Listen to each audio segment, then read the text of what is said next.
And I'm the Executive Director of Centertown Community Health Center.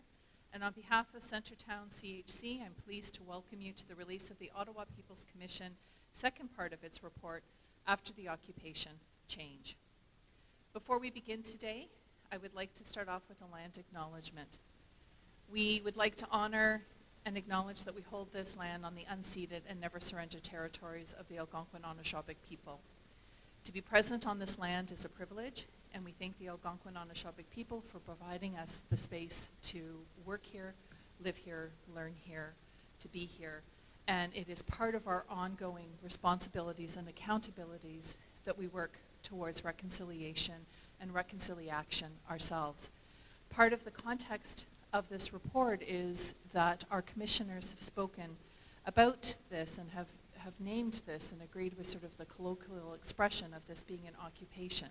But it is really critical that we situate this work with the acknowledgement that as Canadians, we are also occupying the lands of many, many Indigenous people across this country, and this report begins with this reality. So Centertown was one of many organizations, businesses, and residents who were located within the infamous Red Zone during the convoy occupation, but we were not the only parts of the city that was occupied or impacted by this. But within a few days of this unprecedented event, questions were being asked as to what could be done in the moment and what could be done differently to prevent an event like this from happening again. When we were approached to support an Ottawa People's Commission, we stepped up to take on this work because as a community-driven initiative of Centertown Community Health Center, we believe that this was part of our role as a community health center to support and foster safe spaces for civic discourse. S'engager en faveur de la santé et du bien-être signifie s'assurer que nos rues et nos espaces communautaires sont des espaces sûrs pour tous. Il ne fait aucun doute que l'occupation du convoi a eu un impact négatif important sur la santé physique, émotionnelle et mentale de nombreuses personnes qui vivent et travaillent dans les quartiers de la ville. Pas seulement le centre-ville, on a été touché par les événements de l'année dernière. A commitment to health and well-being means ensuring that our streets and our community spaces are safe spaces for everyone. There is no doubt that the impact of the convoy occupation had a significant negative impact on the physical, emotional, and mental health of many of the people who lived and worked in the areas of the city, not just Centertown, that were impacted by the events of last year. So before I turn this over to our MC today of our press release, our project coordinator, Gail Maduri, I want to thank our staff, Rachel, Stacy, Scott, and Gail, all of the volunteers, our co-chairs of our steering committee, Robert Fox and Brendan Knight, who worked so hard on this initiative, and most importantly, the leadership and stewardship of our incredible commissioners, Debbie Owasu, Achia, Liliani, Farah, Monia Mazik, and Alex Neve, who took on more than we ever imagined when we first asked them. And we are pleased to see this report come forward and are honored to be a part of supporting this incredible testimony. Thank you for joining us here today. Gail.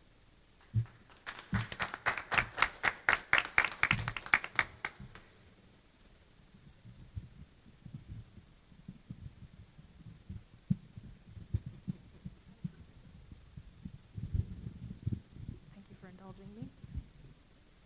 Good morning, everyone. Bienvenue à tous et à toutes. Merci de vous joindre à nous ce matin. Je m'appelle Gaëlle Mouderi. Je suis la coordinatrice de projet pour la Commission populaire d'Ottawa. My name is Gaëlle Mouderi. I'm the project coordinator for the People's Commission. And just for those who are following us online, this event is being live streamed. There is a short delay, just so you are aware, so you may be a minute behind. Today marks the release of part 2 of our final report, After the Occupation, Change. It follows part 1, which was released in January, which chronicled the community impact of the convoy occupation from the perspective of over 200 residents and organizations, including members of the community who were in support of the convoy. Through various consultations with the community, there was a clear sentiment that authorities had not recognized the far-reaching impact of the occupation and their failure to protect human rights in this city. As such, we offer 25 recommendations grouped under 8 calls to action to rebuild the community's trust and build transformative change in the city. I will pass it over to our commissioners who will speak further to those recommendations, and we'll open it up to questions afterwards. Merci. Thank you, Gaëlle, and good morning, everyone. My name is Alex Neve, one of the 4 commissioners, and we will be speaking in turn this morning. Trust, leadership, human rights, accountability, community, responsiveness, communication, inclusion, hate. We learned so much from the residents of Ottawa about what they endured during last year's convoy occupation and what needs to change now. Jusqu'à présent, les examens officiels du convoi ont accordé peu d'espace pour entendre le point de vue de la communauté. C'est pourquoi il était si important de convoquer la Commission populaire d'Ottawa sur l'occupation du convoi. Et c'est pourquoi le rapport que nous présentons aujourd'hui, fondé sur les témoignages que nous avons reçus de plus de 200 résidents, travailleurs et entreprises locales du centre d'Ottawa, doivent être pris au sérieux par les 3 ordres du gouvernement. In the report we are releasing today, after the occupation changed, we expand on the analysis of our Part 1 report, What We Heard, which was released on January 30th. We make it clear that this was far more than provocative protest. It was an orchestrated occupation, a word we use deliberately, of central Ottawa that brought life in those neighborhoods to a standstill and left thousands of people isolated and traumatized. An occupation that would not have been tolerated in other parts of the city, but was allowed to take hold in lower-income neighborhoods home to vulnerable communities. An occupation that became entrenched in the unceded lands of the Algonquin Anishinaabe people with no respect for their leadership and traditions.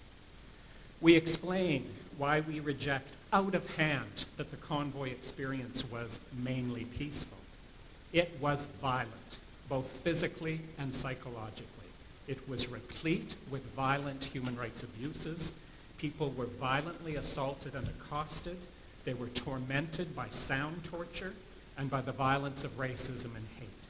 For many residents of Ottawa, the legacy of that violence remains 14 months later, easily triggered by a loud horn or a Canadian flag on a passing truck. We look closely at the troubling extent to which people were utterly abandoned. At a time when the obligation of governments and police to act decisively to protect people from unrelenting human rights abuses was crucial, they were instead left to cope on their own.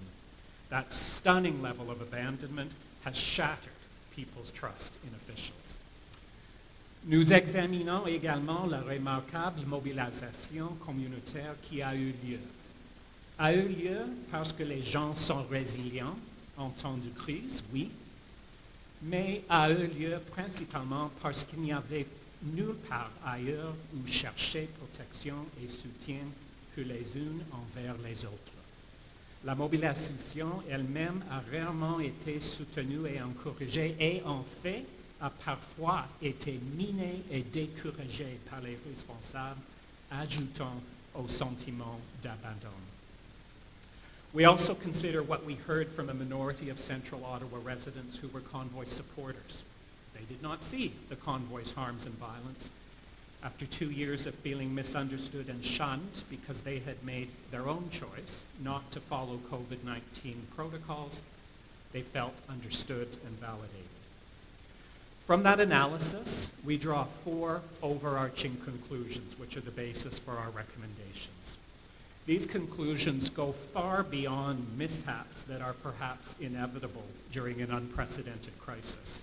Instead, they laid bare deeper deficiencies, far deeper deficiencies, that have long needed attention in this city, which were spotlighted and exacerbated by this exceptional situation. They touch on human rights, leadership and civic engagement, responsiveness, and dialogue and community building. First, everything about the convoy occupation points to an absence of human rights. The right to protest was upheld. Of that, there is no doubt. But all 3 orders of government and police wholly disregarded their obligation to protect community members from the human rights abuses they were experiencing and to fulfill such essential human rights as freedom of movement, health, access to health care, adequate housing, food, security of the person, and equality and non-discrimination, particularly for vulnerable community members. Deuxièmement, il y a un besoin évident de nouvelles approches en matière de leadership et d'engagement civique. Un leadership représentatif et inclusif en termes de genre, de race et de toutes les autres diversités. Un leadership responsable et ouvert, et un leadership qui encourage et soutient l'engagement civique, ne le traite pas avec suspicion et reconnaît que l'activisme communautaire contribue à rendre cette ville équitable et dynamique.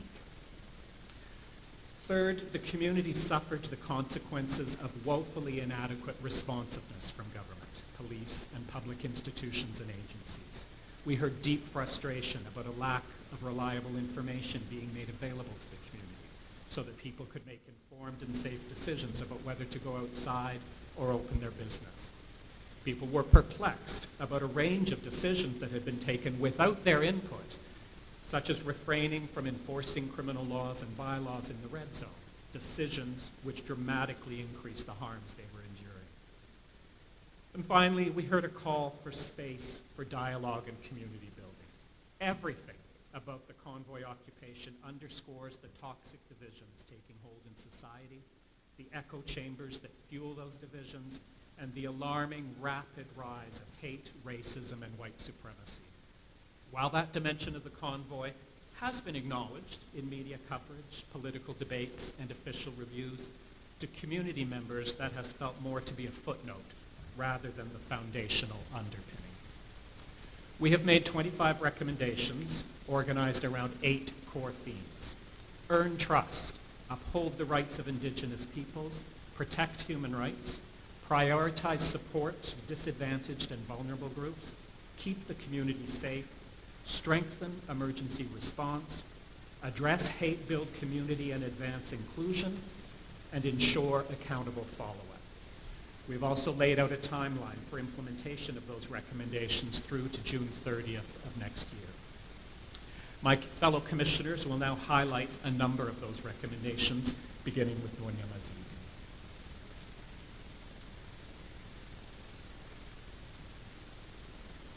Good morning. Bonjour. Je m'appelle Monia Mazig et je suis l'une des 4 commissionnaires de la Commission populaire d'Ottawa. Merci Alex pour cette mise en contexte sur notre rapport et sur ce que nous avons trouvé pendant la première partie de notre rapport et sur les thèmes sur lesquels nous nous sommes plus concentrés sur cette seconde partie de notre rapport. My main points are going to be made in French.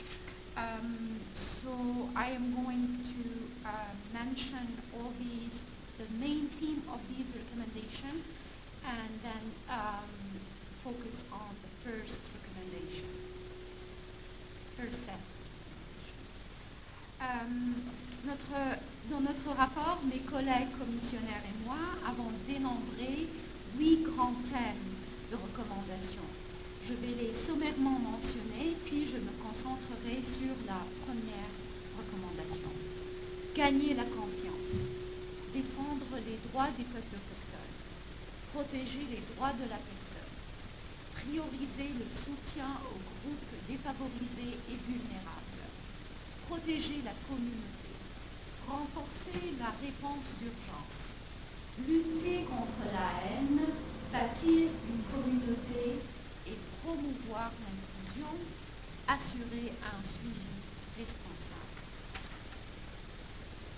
Donc le premier thème qui est gagner la confiance de qui? Celle bien évidemment des résidents de la ville d'Ottawa, mais certainement ceux qui ont été touchés par le convoi des camionneurs.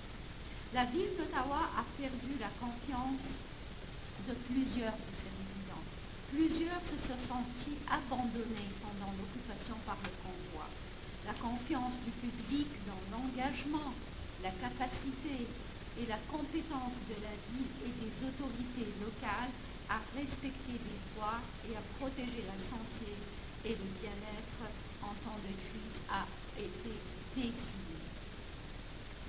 Nous pensons qu'une ville saine, diversifiée et paisible repose sur le respect et la confiance mutuelle des résidents et des fonctionnaires municipaux.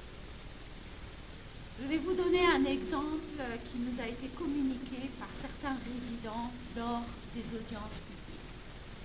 Nous avons entendu que lorsque les membres de la communauté d'Ottawa, des résidents, se sont rassemblés le 13 février, par exemple, dans le cadre d'une manifestation pacifique contre une nouvelle vague de véhicules entrant dans la ville pour rejoindre le convoi, ce qui est désormais devenu connu sous le nom de bataille du pont du Ling, ils n'ont pas été soutenus par la police. Ils ont plutôt eu l'impression qu'ils étaient considérés comme des fauteurs de troubles, dont les actions étaient assimilées à celles des participants du convoi. Ce n'est qu'un seul exemple de cette perte de confiance envers les autorités policières, envers les autorités municipales. Pour gagner la confiance des résidents, il faut que les responsables admettent le tort qu'ils ont causé par leurs actions et leur inaction pendant l'occupation. Ils expriment des regrets sincères, qu'ils reconnaissent leurs responsabilités envers la population d'Ottawa et envers la protection et la mise en œuvre des droits de la personne, qu'ils adoptent des mesures efficaces pour redresser les torts et empêcher que de tels événements ne se reproduisent à l'avenir. Étant donné cette situation de méfiance et de suspicion envers les pouvoirs, les autorités et la gestion des affaires publiques, nous faisons les recommandations suivantes. Je vais juste me contenter des 3 premières recommandations dans ce sens. La première recommandation, convoquer des assemblées publiques. Nous recommandons que la ville d'Ottawa convoque des assemblées publiques dans les quartiers du centre-ville d'Ottawa les plus touchés par l'occupation par le convoi, afin de permettre aux responsables d'entendre de première main la préoccupation et les expériences des personnes directement affectées dans le but d'informer et de confirmer les mesures correctives et les redressements. Nous demandons que cette recommandation soit mise en place d'ici le 30 juin 2023. La deuxième recommandation, présenter des excuses sérieuses. Nous recommandons que la ville d'Ottawa, la province de l'Ontario et le gouvernement fédéral présentent des excuses sérieuses aux résidents d'Ottawa pour ne pas avoir protégé leurs droits pendant l'occupation par le convoi. Ces excuses doivent, premièrement, démontrer une compétence totale des violations, une compréhension totale des violations des droits de la personne subies par les résidents, les travailleurs et les commerçants. Deuxièmement, reconnaître qu'en tant que gouvernement, il leur incombe de protéger les citoyens contre ces violences de droits de la personne et qu'ils n'ont pas respecté cette obligation. Et troisièmement, s'engager à mettre en œuvre des réformes globales avec une large participation de la communauté et des rapports publics réguliers pour s'attaquer aux causes et aux conséquences de ce manquement aux droits de la personne. Nous demandons que cette recommandation soit mise en place d'ici le 30 septembre 2023. La troisième recommandation, redresser les préjudices. Nous recommandons que la ville d'Ottawa, la province de l'Ontario et le gouvernement fédéral veillent collectivement à ce que les résidents, les travailleurs et les commerçants touchés obtiennent une réparation complète pour les atteintes aux droits de la personne qu'ils ont subies pendant l'occupation par le convoi, y compris des réparations pour les abus et les violations des droits de la personne, des compensations pour les dépenses, les pertes de salaire et de revenus, les pertes commerciales et autres coûts encourus du fait de l'occupation par le convoi, et la prestation de services pour counseling et d'autres services de santé pour aider les traumatismes, les besoins en matière de santé mentale et d'autres problèmes de santé résultant de l'occupation par le convoi. Je vais m'arrêter là. Ce sont 3 premières recommandations que nous faisons. Cette dernière, nous demandons qu'elle soit mise en place d'ici le 30 septembre 2023. Et là, je cède la parole à ma collègue Lailane. Thanks, Monia, and thanks, Alex, for your comments. I'm Leilani Farha, one of the 4 commissioners before you. I just wanted to start by saying that I've been a human rights advocate and lawyer for more than 20 years now. Maybe it's going on 25 years. And I think sitting as a commissioner on the Ottawa People's Commission might be one of the most important human rights roles I've played. We cannot underestimate how important it is for people to have an opportunity to express their experiences in a human rights situation and offer recommendations for change going into the future. So very pleased that I was able to play a small role in all of this. As Alex said, human rights are at the center of what happened in Ottawa a year plus ago with the convoy occupation. The Ottawa People's Commission took human rights as our starting point. We used it to interpret everything that we heard, and we used human rights to inform all of our recommendations. As Alex said, we took very seriously the constitutional right to free expression, assembly, and the right to protest. And we learned that that right, or those rights, were upheld. But we also took very seriously that the right to protest can be limited and can be legally limited if the results of that protest are a curtailment of the rights and freedoms of others. That was most certainly the case in the convoy occupation. We discovered, I'm toxic. We discovered, let's try this again. Too far, too close. We discovered more than any other review panel that there were very serious and very upsetting human rights violations experienced by residents in Ottawa. Violations of the right to adequate housing. People were imprisoned in their own homes. People experienced outrageous sounds through the convoy occupation, in particular the horns, and were unable to have a peaceful enjoyment of their homes. The right to livelihood. The right to livelihood was interrupted. People couldn't get to work. People lost their jobs. The right to health and health care was impugned. People's health suffered tremendously. And I urge you to read that section of the report describing those experiences, extremely serious circumstances. And people couldn't access basic health care. The right to food was impugned. Security of the person. People experienced assaults and harassment. I think Debbie will talk to that. Mobility rights for persons with disabilities in particular were interrupted, with paratransport being suspended, the only way for some persons with disabilities to be able to get around.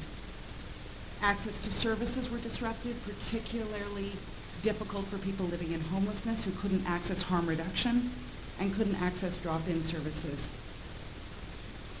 And of course, we found many violations of the rights of persons, of Indigenous peoples, including the appropriation of their culture and the invasion of their lands.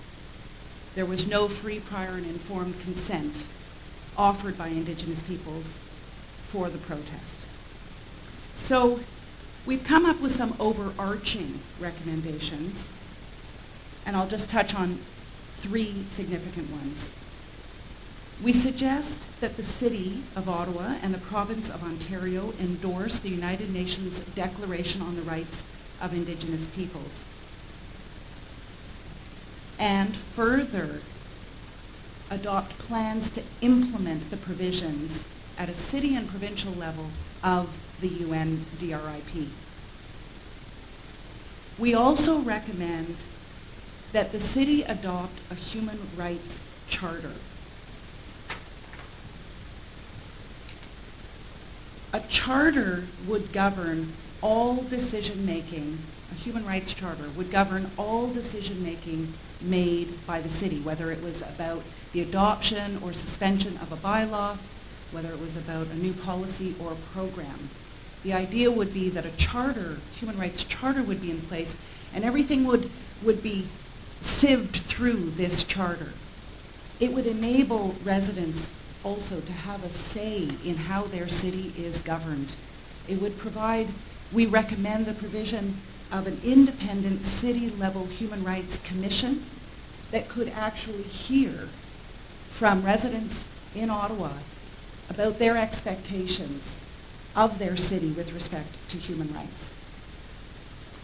Excuse me. And lastly, and pretty important at this moment, at this press conference, we make a recommendation around better protection for journalists.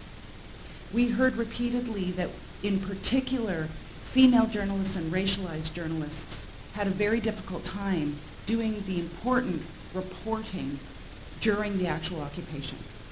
And so we make recommendations that journalists be further supported so that they can do their important accountability work. I'll pass now to Debbie. Thank you so much, Leilani, and I want to thank my colleagues Alex and Monia as well for their words and for all of you joining us today. My name is Debbie Oluseachan. I am one of the 4 commissioners and a proud resident of Ottawa for the last 13 years. And to kind of echo what Leilani mentioned with regards to this experience, I would say being a commissioner and being given the privilege to help steward this process and to give my fellow community members the space to have their concerns, thoughts, and experiences heard is probably one of the greatest experiences I've had as an advocate in this city. And so I'm super thankful for this process because it was healing for me too, as someone, and I guess all of my colleagues here, who've endured the convoy occupation in some capacity. For the remaining call to actions and the subsequent recommendations I'll be talking about, I think it's really important to emphasize, kind of following up from our first report, of who we actually heard from. We heard from low-income seniors and families, folks who have health challenges, people with disabilities. We heard from racialized residents, to us LGBTQ communities. We also heard from religious minorities, new Canadians, and people who are homeless. And all of these folks who have historically been marginalized in our communities, who have been, I would say, screaming from the top of their lungs, if I'm going to use an analogy, for a very long time pointing to their experiences, have been able to inform the recommendations that we're sharing with you folks today. And that is due in part to our human rights framework that we've applied and that methodology. But I think it's really important to say that these folks had been given the space, even during our testimonies, to share what they would recommend decision makers implement as a result of this process. And so for the remaining call to actions that I'll be speaking to, one, including prioritizing support for disadvantaged and vulnerable groups, keeping the community safe, strengthening emergency response, and addressing hate, build community, and advance inclusion. Under the first call to action on prioritizing support for disadvantaged and vulnerable groups, it's important to reemphasize that many vulnerable individuals and households did not receive proactive outreach from the city to ensure that basic needs and fundamental rights were met. So this includes access to food, healthcare, adequate housing, and livelihood. And for that very reason, we have the following recommendations. We want to see the city develop a citywide needs map and crisis outreach plan to ensure access to essential services when crises like this happen, which I will emphasize we do not want to ever see again. Under this call to action as well, we want to see the further development of crisis outreach plans, but then also ensure access to essential services, whether that's public transit, paratranspo, food programs, etc. Under the call to action to keep communities safe, we know that many community members had to endure violence during the occupation, and that should never happen again. And there's a responsibility that our governments and policing mechanisms have a responsibility to ensuring that community safety. So that's why we're recommending that decision makers develop a policy on protest and community impact.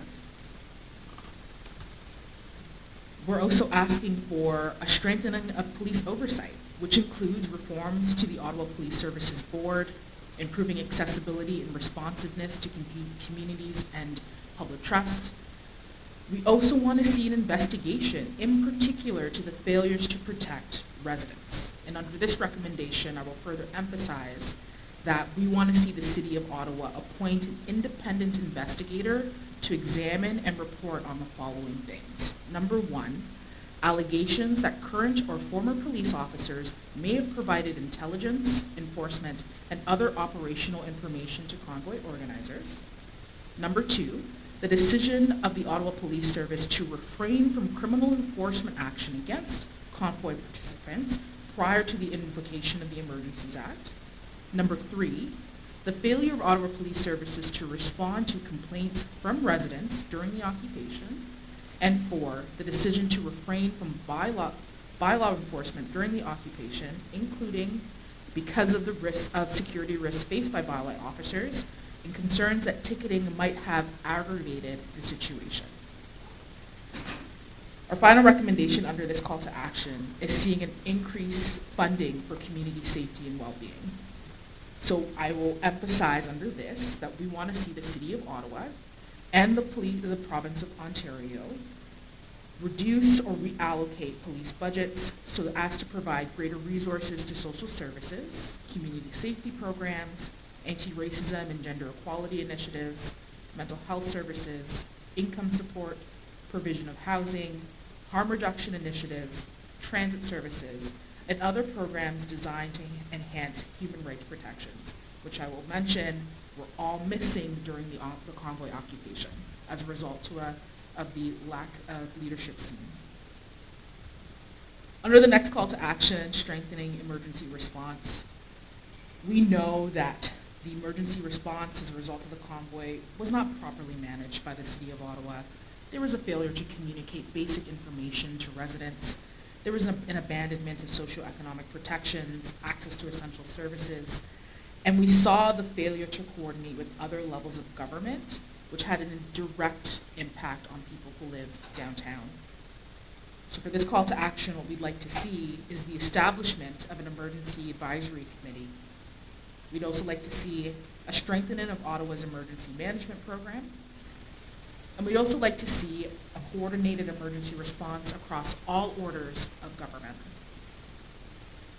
And for the final call to action that I'll be speaking on addressing hate, build community, and advance inclusion, it is important to note that many of the marginalized folks that we spoke to during this process all drew the connections between hate, racism, and discrimination that convoy participants had towards residents. And it's important to note that the interconnected ways in which racism, misogyny, homophobia, transphobia, anti-Semitism, Islamophobia, and other hate and discrimination laid the foundation of this convoy occupation and should absolutely be examined by officials. So the first recommendation under this call to action may be simple in terms of addressing hate, but it's really important to emphasize that that needs to be a coordinated effort across all three levels of government. We want to see all levels of government ensure that there is a prevention and the further spread or manifestation of hate, whether it's in person or online, to develop policies with respect to the display of flags, banners, posters, and other materials that are inherently racist or convey messages of hate, discrimination, and intolerance. We'd like to see equity, inclusion, and accessibility, including strategies like bystander training and identifying or rewarding leadership that fosters and understands cooperation. And we'd also like to encourage curriculum development for schools on human rights, civic education, and active citizenship. And I just want to add the very important need for the municipality to take leadership on this, as well as to encourage that coordination across different levels of government. We'd also like to see increased diversity among elected officials and senior municipal officials. We know for some folks they might say, does that start with decision making? Is it informed by communities to ensure that these people are put into decision making positions? I'd say both. I would agree with my colleagues. We want to see both of those things happen, but we want to see that leadership come directly from decision makers. So that in commitment to improve its performance on boosting gender, racial and other forms of diversity, to increase equity and inclusion, and accessibility within elected officials and senior levels of municipal government, as well as senior ranks within Ottawa Police. We'd also like to see support for community initiatives. And in our first report, we talked about how community came together and showed leadership at a time when those we have consented to have in decision-making powers maybe didn't do that. And so we want to see that support financially for these community initiatives, whether it's support for community associations, including many of the community associations who we consulted on in informing these recommendations. And lastly, we want to see the creation of space for dialogue and community building, and making sure that these are funded, and also considering how other commissions similar like this might be needed to help ensure that that culture of healing is something that the city makes normal, and that culture of bringing people together to share their thoughts and recommendation is also normalized and rewarded. Thank you.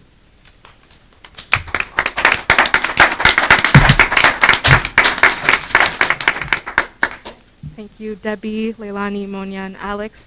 We're going to turn it over to questions. I'll just ask folks to limit themselves to 2 questions and go to the back of the line. The microphone is right in the middle of the aisle, just to ensure that everyone has a chance to ask a couple questions. And libre à vous.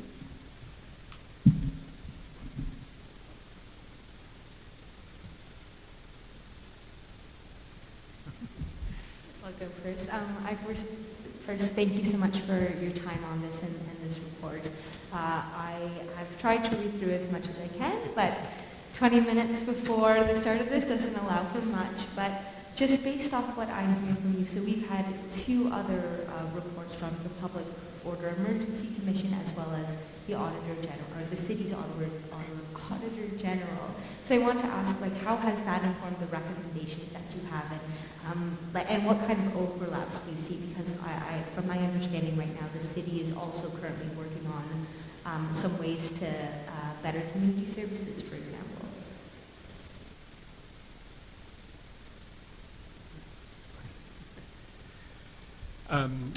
So we certainly very much took account of the reports from the Public Order Emergency Commission and from the Auditor General's reviews, and really found that to be a wealth of very important information.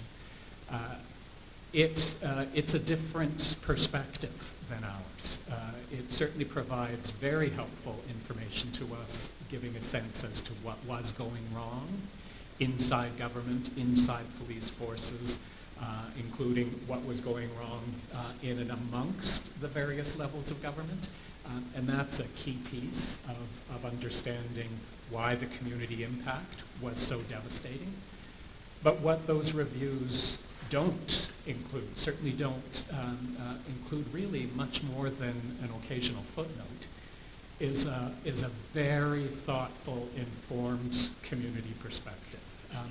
They all heard only from a handful of people bringing that perspective into the commission, into the Auditor General's reviews. And from our point of view, that's really where we need to begin in understanding, number one, why was this such a devastating experience? What was the nature of that? And what went wrong? What truly went wrong on the ground? And so that's how we differ from the other processes. Can I just add? Sorry, and I don't know where you're from. Oh, sorry, Cindy Tran with the Canadian Press. I should have said that, so sorry. You look familiar to me. Just checking. One of the things that we understand from human rights is that if you don't hear from the people who experience potential violations of their rights when you're trying to figure out what to do the next time around, you're not going to create recommendations or solutions that actually work. That if you need to hear from people's experiences, lived experiences, to know how, in a meaningful way, to know how to move forward. And so that's why we took so seriously our role, was because we knew we were the only body that was really hearing from the community, and it's only through that that you can fashion recommendations that'll work on a go forward. And my second question is that a lot of these recommendations, they do involve the city in many different ways. So I was just wondering, have you had any discussions with the city perhaps, or even OPS about implementing such changes? We haven't yet. We certainly today have forwarded copies of the report to all three orders of government, to Prime Minister Trudeau, to Premier Ford, and to Mayor Sutcliffe. We've made it very clear that we would welcome an opportunity to meet with them or their officials as early as possible to discuss the recommendations further. We did, as we were preparing our report, reach out to the Ottawa Police Service and made it clear that we would welcome an opportunity for a meeting. We were told that they were receptive to having such a meeting, but despite various back and forths between the Commission and the police, it simply never proved possible to find a time when they were available to meet. So that was regrettable. But certainly also with the police going forward, we're very much open to an opportunity to meet to discuss the recommendations. Thank you. Hi all, I'm Liam Fox with the Ottawa Citizen. Thank you for hosting the press conference today to add some more clarification to your certainly thorough report. So my first question was also actually going to be about, are you meeting with any city officials or anything to implement these changes? I'm just wondering kind of what are the most recent next steps that you're going to be taking to consult with the city and with any other form of government?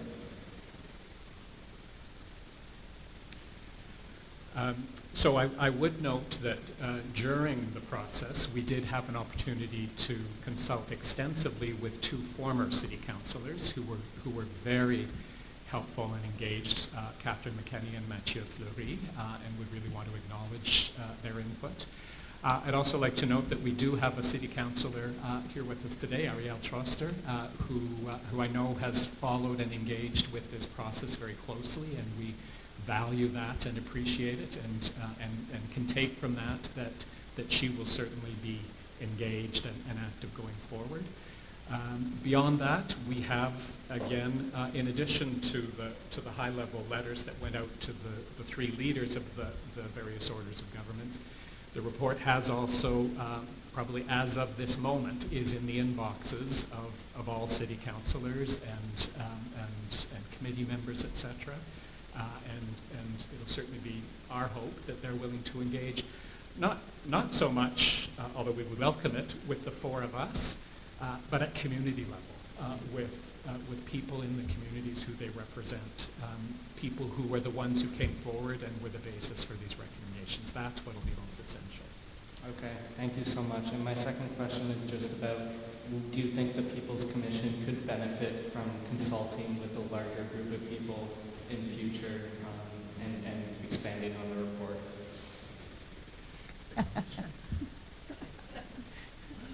We're exhausted. I'm not exactly sure what you mean. My sense is that People's Commissions are kind of the wave of the future. In the report, we actually come up with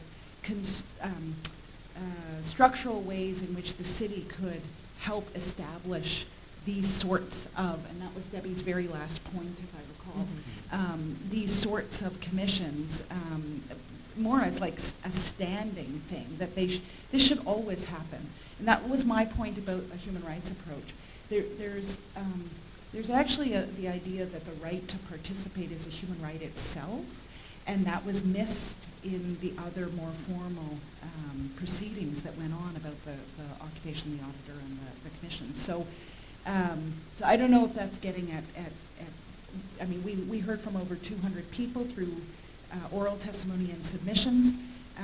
Would we have liked to have heard from more? Sure, but I think we did reach capacity for a voluntary kind of thing. I mean, as I said, we say in the report that this should be actually part of the city infrastructure, and then it wouldn't necessarily all be on a voluntary basis, et cetera. Okay, thank you so much. Hi guys, I'm Jack Hurley with the Capital Current. I just have a question for you regarding the calls to action. One of the suggestions was further curriculum development for human rights in schools. So A, I'm wondering why that's so important, and B, whether we've made any steps to contact school boards or get things rolling. That's a really good question. Looking at it from a human rights framework, but then also someone who works within school communities on my day job, we know the importance of early intervention when it comes to addressing things like hate. So, teaching the importance of celebrating diversity and teaching folks how power manifests, and that often is the elephant in the room when we talk about looking at systemic issues at a young age. It's addressing that so that we're creating societies where discrimination doesn't manifest, which is why that was housed under the Addressing Hate section. And we know that school communities were also impacted during the convoy. That was something that we heard and was reported on in our first report. And we think it's important, considering the linkages between our school boards and the municipality, that come into play, especially for younger folks who, although young people were considered as part of the folks we spoke to, we obviously didn't have children for a variety of reasons, but making sure that their experiences of what they went through, but then also why their education to create the communities that we want are supported. That's why that recommendation is super key. What was the second part of your question? It was just kind of with the last two questions, like what steps or have we gotten anything rolling on communicating with school boards, putting programs in place? I think it's important in this recommendation to emphasize also, I totally agree with the answer of my colleague, but I think also what it is important to emphasize here on the role of the school board, and I think our recommendation in that sense is we notice that there is a polarization, a deeper fracture in several communities in Ottawa, and the role of the school as an institution of education is, first of all, to find a way how to give tools to the kids on all levels of their learning process, is to understand these differences, respect them, and not also, live in a sort of their own bubble.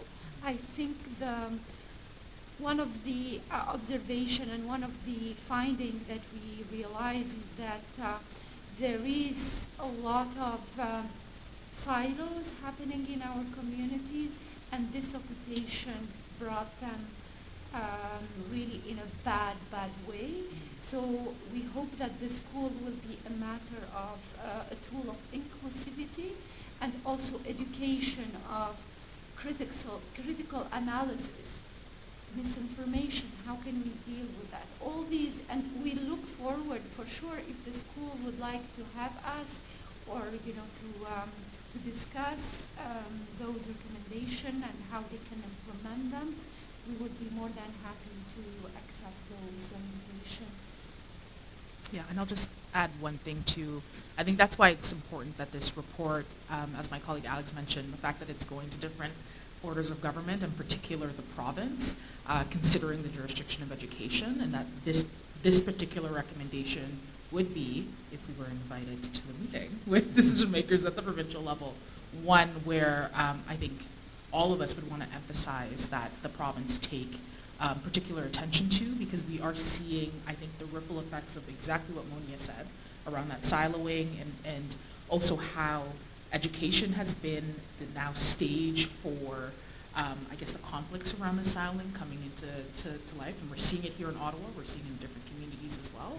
And so I think that kind of drives home really why we want this to be something that all levels of governments look at, but in particular the province as well. Okay, thank you.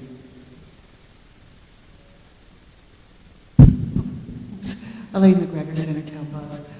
I wanted to ask, first of all, you called for an independent investigation into why the police in particular failed to enforce numerous laws. Now, I understand that the Auditor General in her report mentioned that she might be doing a further investigation into the police response to the convoy. Do you think that if the Auditor General did this investigation, that would fulfill what you're asking for here? I think we'd want to hear more about that, possibly. You'll note that we've actually bundled a number of things together that we believe need further investigation, and the word independent is very important there, the Auditor General being independent. But I don't think we're necessarily looking for a number of siloed investigations. A lot of the things we've highlighted as being of concern are interrelated and interconnected with each other. And so really we want to see one independent officer, body, individual appointed who would be able to look at all of them as a package. Okay, so that could be the Auditor General, but not necessarily. Yeah. Yes. Okay. Now, the other question I wanted to ask you was about the timeline. Now, you mentioned, I think Ms. Masick mentioned June and September for some things, and I think you were also talking about hoping to get all the follow-up done by next June. That was correct? Yeah. But I'm just wondering, first, could you clarify that, and could you also tell how are you going to actually, will this group come back together again to see if the recommendations were followed, or how will you actually determine whether the recommendations were followed? So the timeline we've laid out is quarterly, beginning with June 30th of this year, and then every quarter thereafter through to June 30th of next year. And there's a handful of recommendations in each of those quarters. That doesn't, depending on the nature of the recommendation, that doesn't mean that it will be, or there'd been any expectation that it could be fully done and dusted by that time. In many instances, it may simply be that's the point at which a serious process needs to be underway towards achieving the recommendation that we've laid out. What we would want to see is meaningful steps forward on all of the recommendations according to that timeline. We've not yet determined what our own role might be going forward. I know we're all very much on the hook. You've heard from all of us how meaningful this process has been, how engaged and how honored we feel to have played the role. So I'm sure we'll want to stay engaged to a certain degree, but we're also very cognizant of the fact that really now that we're at the stage of accountability and follow-up, this is in the community's hands, and governments need to acknowledge and recognize that it's in the community's hands. And so recommendations like you heard from Monia Mazig about town halls, those are the kinds of venues and fora where the follow-up can and should be taking place. The other, now following up on your question about school curriculum, I mean, that's a provincial thing. In my experience with the province, that it takes forever to get things into the curriculum. I mean, I know I had experience with trying to get bike schooling within the curriculum, and it was taking like 5-7 years. Are you prepared to, do you think it should take that long, or is there any way of speeding it up? Or? Maybe I'll defer to Monia or Debbie on that one.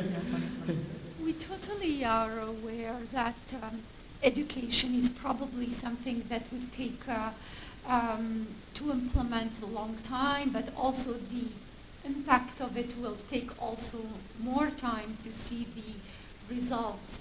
However, I think by recognizing that there are some flaws and some lacks in our curriculum in terms of those what we have been talking about, like the polarization, the lack of critical analysis, the diversity. I think there is some work that is already being done right now, but probably we would expect a complement or something like more, something that would be, and why not? I mean, I would would say these are recommendations, right? This is not 100% like the truth or what we think from what we have heard that this is the right step to take. But something even like inviting probably,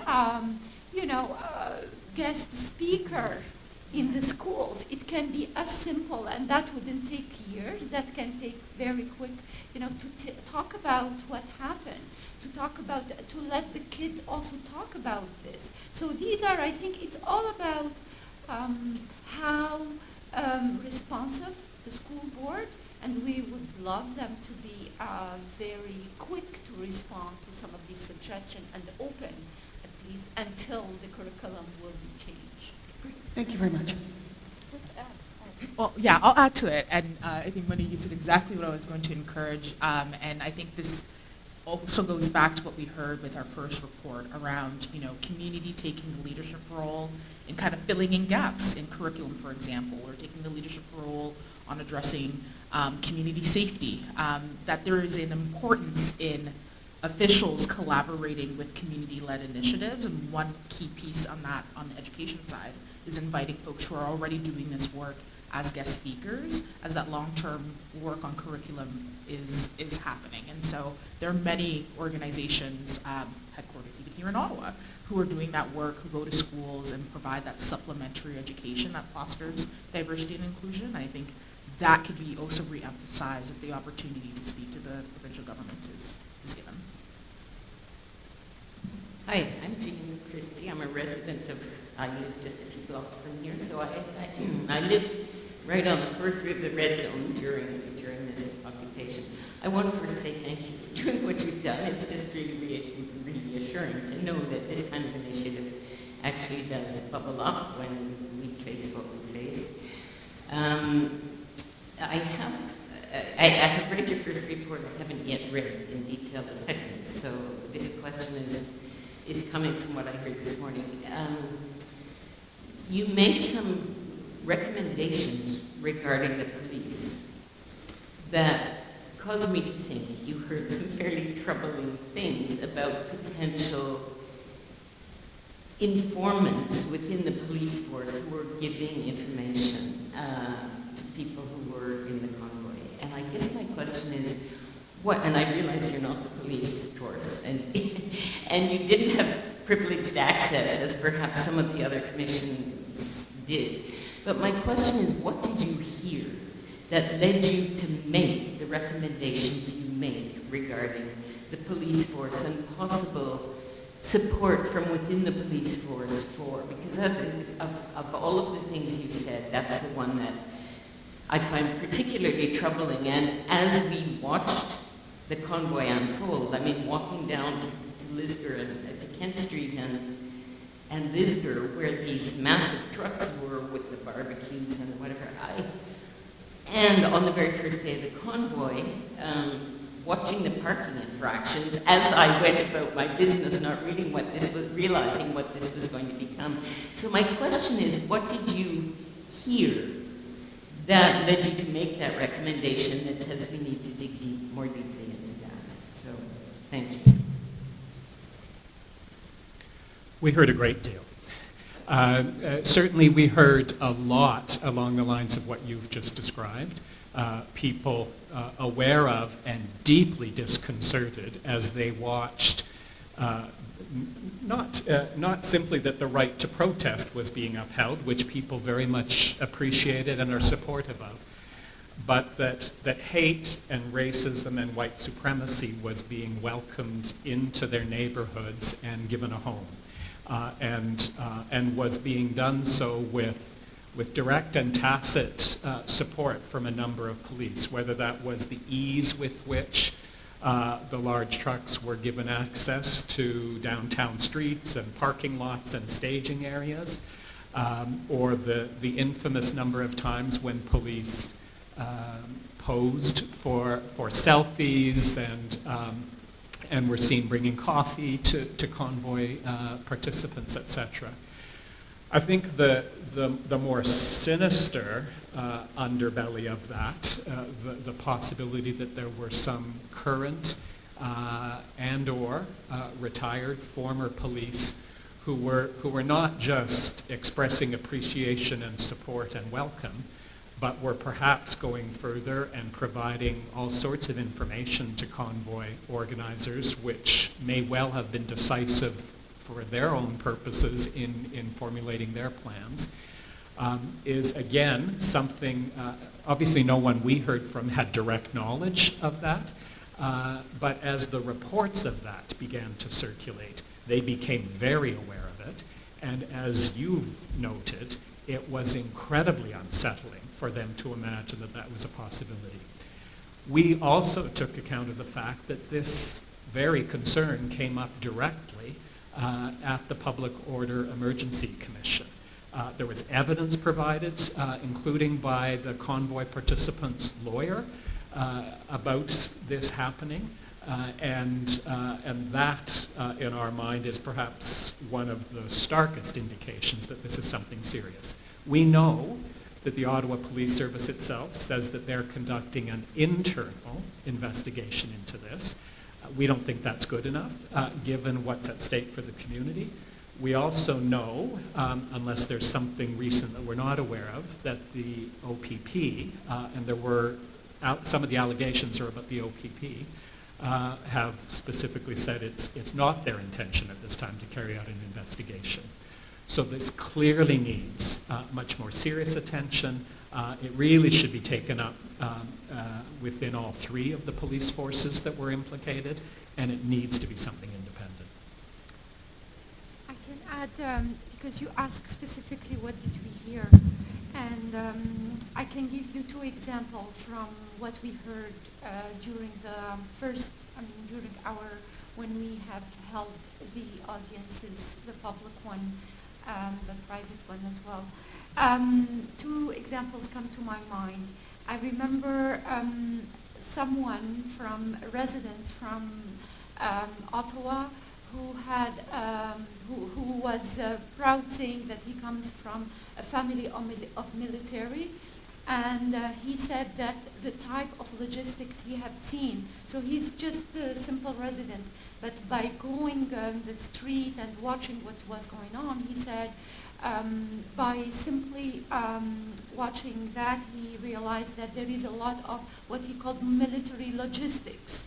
The fact that everything was organized, the food was brought, the dirty clothes were taken. So, of course, these can be seen as anecdotal kind of evidence, but I think coming from people, we take them very seriously, and they are corroborated somehow. But what we have heard from some articles, but exactly like Alex mentioned, Commissaire Rouleau spoke extensively, at least in his report, about this infiltration of these extremist groups in the convoy.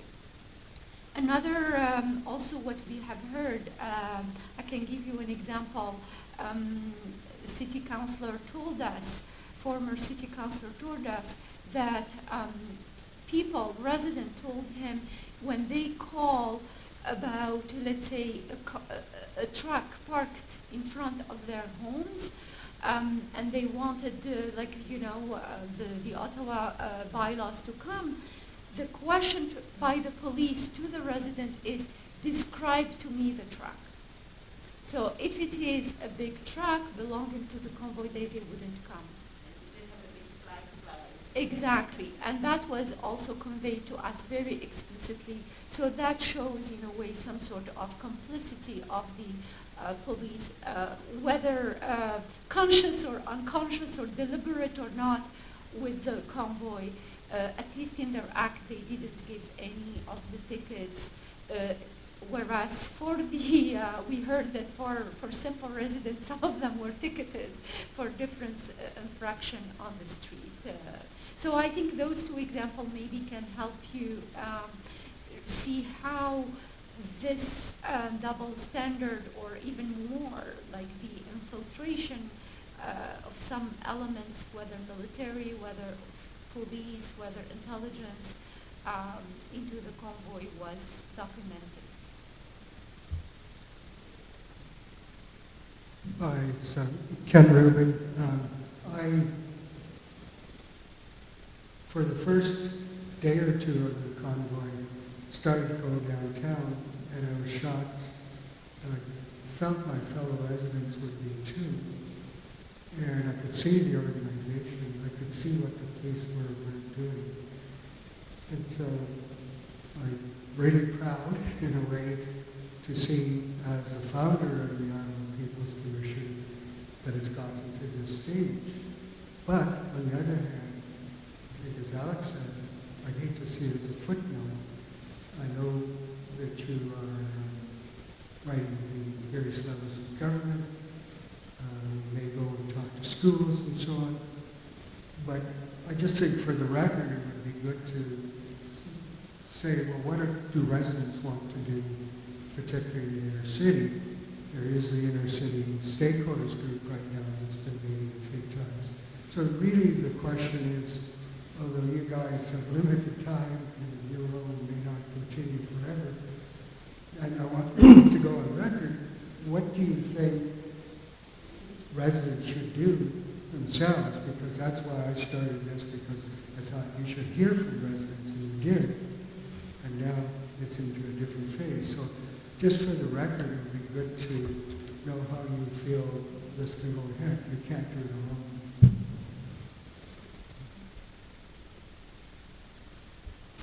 Thanks, Ken. And it's pretty amazing where we are today, right? From your vision. So thank you for your vision and for helping make sure your vision and the vision of a few others got implemented. It's pretty cool. So for me, I mean, we haven't even had an opportunity to, the four of us, discuss that very question, though I know it's top of mind. And certainly as an advocate, it's always top of mind, because you can write a report and send it to governments, but then we all know you got to do a lot of stoking to get traction there. And as you say, we need friends. And so, I mean, what I love the idea of existing community groups like the Inner City Stakeholders Group taking the report and figuring out which pieces they think are most important to them, assuming there are pieces there that resonate, which there should be, and then figuring out what their game plan might be to encourage the city to build a better city, a more human rights friendly city, a more human rights compliant city, and all the necessary infrastructure for that. So, I mean, that's the beauty of these sorts of reports. They are intended for all levels. They're intended to be taken by community and for community to run with them. So that would be my hope. As I said, I haven't discussed that with my colleagues, so they may have other ideas. Yeah. Better ideas. Yeah, just to echo what you said, you know, when I speak of the reports that we've been able to produce, I often think of them in two ways. I see this as like an archival project of us actually looking at the history of what people experienced, because I often see how quick we are to move on to the next thing and not take that time to collectively remember what we went through. But then on the other side, seeing it as a policy document or an advocacy document that could be used to drive change and to change policy at all levels of government. And so I think it is a matter of ensuring that folks know that these exist, and that requires community, whether it's existing groups that we've mentioned or grassroots organizations who have been engaged in this process, or even individual advocates or engaged city councilors to like remind folks that these reports exist and that they're here to help drive change. And so what I see is that people will do that. They'll use this as a tool to remember, but also use it as a way to motivate change. And ditto. And maybe just one simple thing I'll add is that, you know, of course we'll be interested in sitting down with all the folks who have been involved in the People's Commission, community groups and organizations like the Stakeholders Group to think about more kind of organized and formal advocacy strategies. But I think it's also just so essential that to the extent they feel compelled and motivated, individual residents of Ottawa, if they have the opportunity, engage with this report, look at the recommendations, what's there and resonates with their experience, take it forward. Be in touch with your city councillor, your MPP, your MP. There's lots of space here simply for individuals to advocate in whatever ways they feel compelled. Just follow up. But do you see a different power structure in this city where, for instance, the inner city stakeholders group is legally constituted as a council that the city council, federal government, and others have to listen to? What is the power tool that you have that isn't just letters to the editor or speeches in schools that's going to dramatically change the way this community operates? Obviously, the city particularly has not come forward that can meet with people who want to develop sports arenas, but they're not meeting with you. They know you're around. They won elections, but they know you're around. You know we're around. You need some stick or some means to get people power, and they don't have power. In the 70s, for instance, neighborhood planning was a powerful factor in the city. There's gaps. There's nothing in the city that allows people to participate in a meaningful way. And so that is a real problem, which is hard to overcome. I'll just, oh, sorry, Monia, were you going to? Sure. You go ahead. Well, I think one of the, we heard the same thing from different stakeholders. And one of the themes that actually came very much was repeated was the earning the trust. The broken trust. There is no trust. And what you have explained is totally that there is some sort of groups working, but there is a lot of suspicion vis-à-vis the police, vis-à-vis those institutions. So I think what you are asking is something I think that is going to be built step by step, I hope. I don't think our recommendations are going to change overnight the way that have been done through many, many previous years. But the fact that this commission was put in place, I think the fact that we worked together from different backgrounds and, presented those recommendations, I think I see it as a positive probably step, and who knows what is going to be born out of this. And I hope it would be maybe either a continuation of other commission. I think the mobilization of a way to mobilize people, bring them together and let them ask for the change. I think we cannot just ask for meeting. We have to keep asking for change. And it is difficult. I totally admit it is very, very difficult. It is tough. Now that this has been done, what will happen? I don't know, but I can only hope that this will be a good tool for different communities, for different organizations, for individuals to say, listen to us.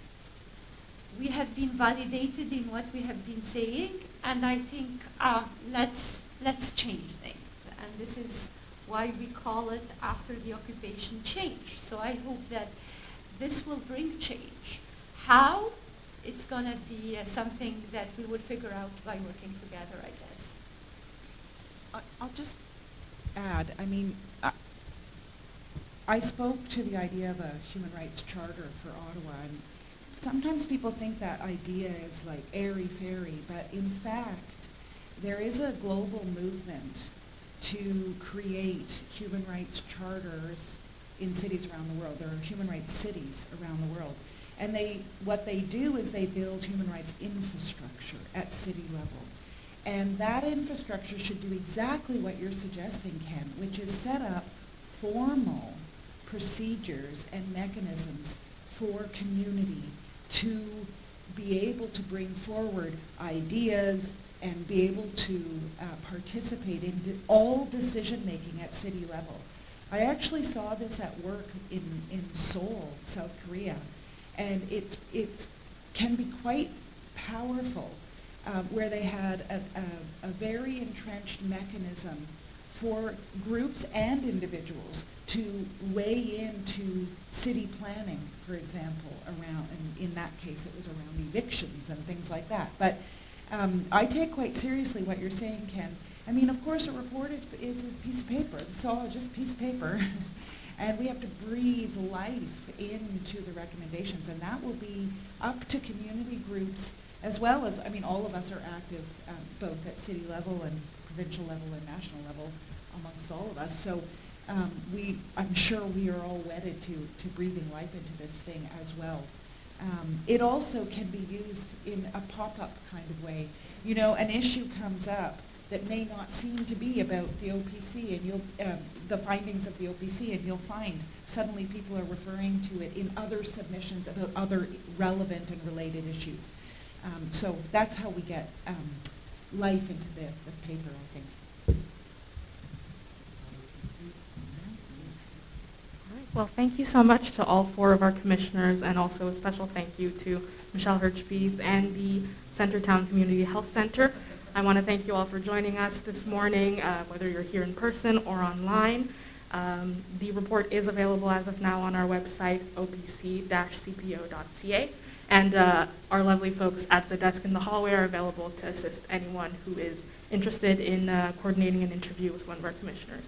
On that note, I wish you a pleasant day, enjoy the weather, and hope to see you soon.